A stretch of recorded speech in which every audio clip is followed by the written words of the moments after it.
And guys, sa Tiami, ang labandera ngayon nag-aayos na ng sopa.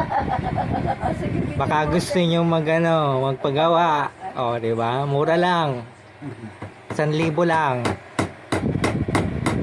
Ayan. Ayan ba yung bilhin yung pako?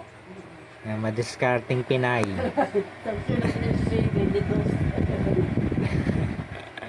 Dadami pa yung ninong ko kaya papalit doon. Naliyapag sa uli. Asa na yung Ginagawa ko kasi dyan. ayun mo. Tinatanong Lain mo nga yung sako dyan yung minute. Manila pa. Hindi na, sira na. Ayun, pasok mo yung masyadong tao.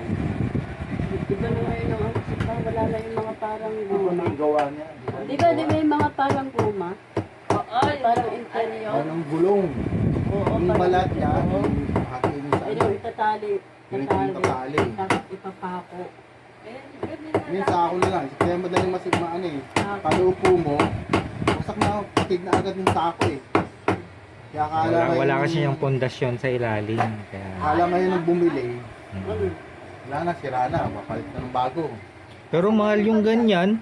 10,000. 10,000 kaya yung isang set na ganyan. Asan yung Tapos ganyan-ganyan lang gawa. Lupuan mo eh.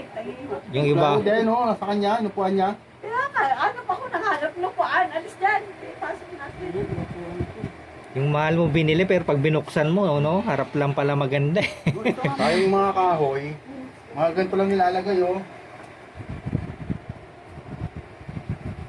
Kaya pag mga ilang buwan, upo ka ng bisan, babagsak mo na rin katawan mo, bali ng mga kahoy.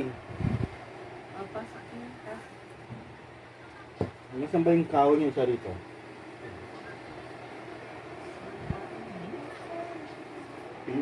Ano yung enting ulam mo?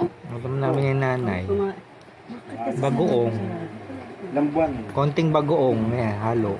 Ako kumain na ulam ko. Ha? Saka ba? Sa ibabaw ng ako?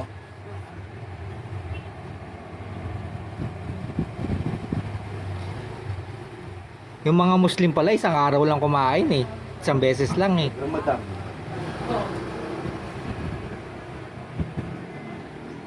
Tapos sunod. Ramadan nila. Sige pa. Nilagyan din natin ng ano dito. Pako. Ako na yan. Yan ang gagawin natin yung pinaka-ano niya. Goma. Pako mo to yung dulo-dulo nito. Buo pa yung pantalon ko ano. Oo.